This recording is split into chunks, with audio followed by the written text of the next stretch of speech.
Dave Grohl talks about what it was like working with Dave Chappelle on Saturday Night Live this past week. Plus, the band moved into a supposedly haunted house to record their new album, which is due out in February of next year. We got a lot to get to, folks. Stick with us. Good afternoon and welcome to Rockfeed. Thanks so much for joining us. If you're new here, please subscribe with notifications on so you don't miss out on breaking news and updates. So the Foo Fighters, they've got their new music video for Shame Shame, which is out now. Their new album, Medicine at Midnight, is going to be coming out in February 5th, 2021 to be exact. And there's some exciting news as well. The Foo Fighters are going to have a massive live stream performance going to be taking place this Saturday at the Roxy in Hollywood. Tickets are available now on their website, just $15, and you can drink some beers and watch the Foo Fighters perform. Okay, let's talk about this Q&A the Foo Fighters did. No secret they were on Saturday Night Live this past week with host Dave Chappelle. Dave Grohl answered some questions online for fans by video, and we'll go through some of his responses and some of the other guys in the band's responses as well. Here's Dave talking about what it was like working with Dave Chappelle on Saturday Night Live.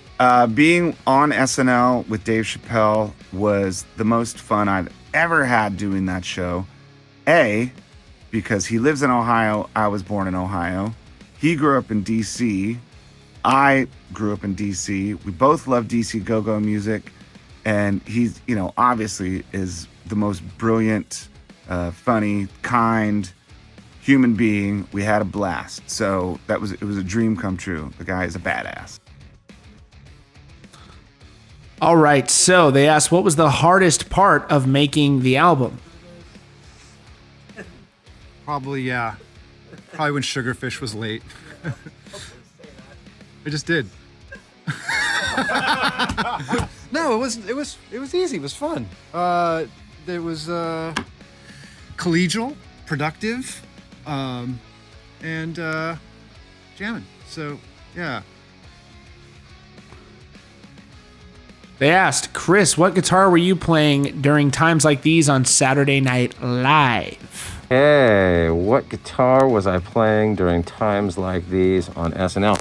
That is a Fender custom shop version of my, it's a Fender Masterbuilt version of my signature model. And it is in Sherwood Green, lightly relict.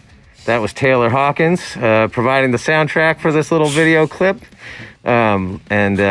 And what was I saying? Lightly relict. Did he fart? It sounds like he farted. They asked, Dave, what's your favorite Mexican food? I always love these little Q&As when they ask like really stupid questions because it is interesting to hear their responses to just like ordinary, mundane questions like that. Favorite Mexican food? I gotta be honest. I have a special kind of favorite Mexican food. They are smoked brisket tacos, okay? And there's only one place you're going to be able to get those. It's at a little place called Casa Vega. Mm-hmm. You just wait. So good.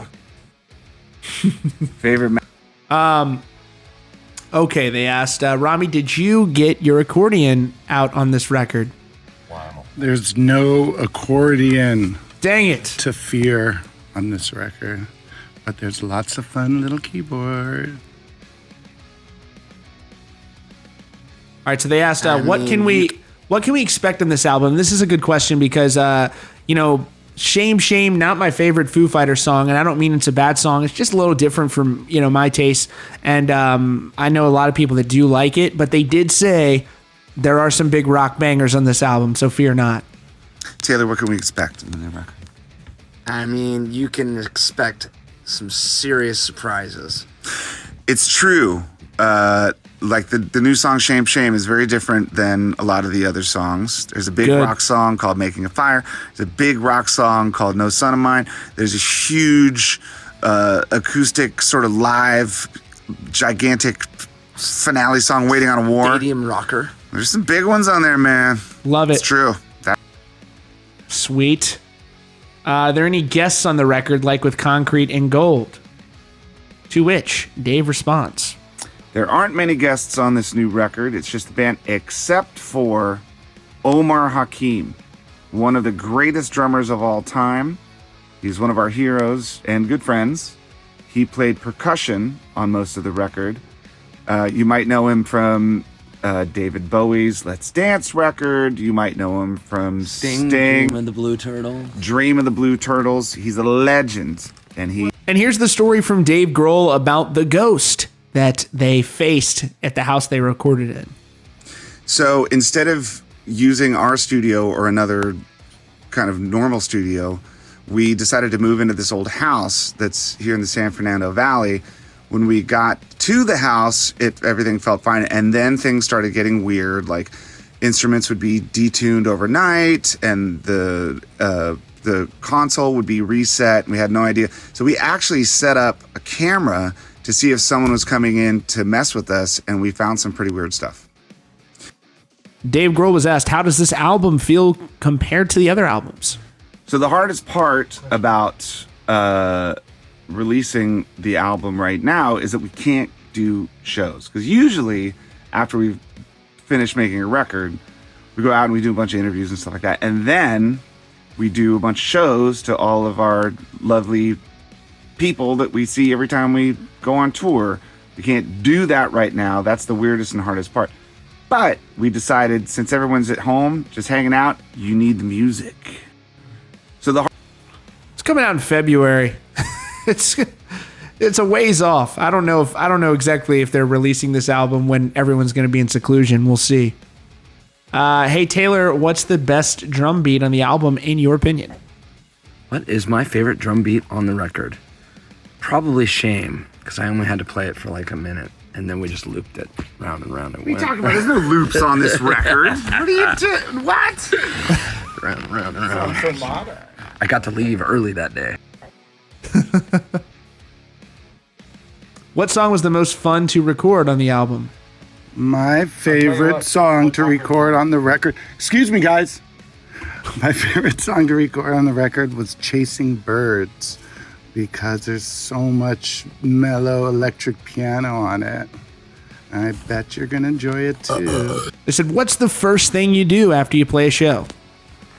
What is the first thing I do after a show? I usually try and get my mind and body back together after 3 hours in the ring with Dave Grohl and the boys, and it's takes a lot of Gatorade, a lot of carbs, Body wash, some water, some body wash.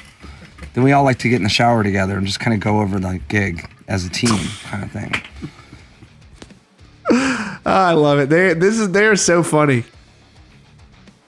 Okay, so anyways, that is where we're going with the album right now. Again, the Foo Fighters have a big live stream. I will be watching this Saturday night, $15 at the Roxy in Hollywood, 8 p.m. Eastern. Don't be late.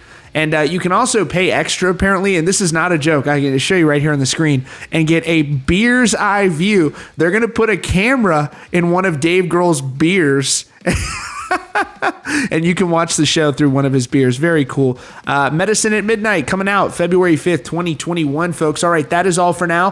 Thanks so much for joining me today at Rockfeed. If you're new here, please subscribe with notifications on so you don't miss out on breaking news and updates. Take care.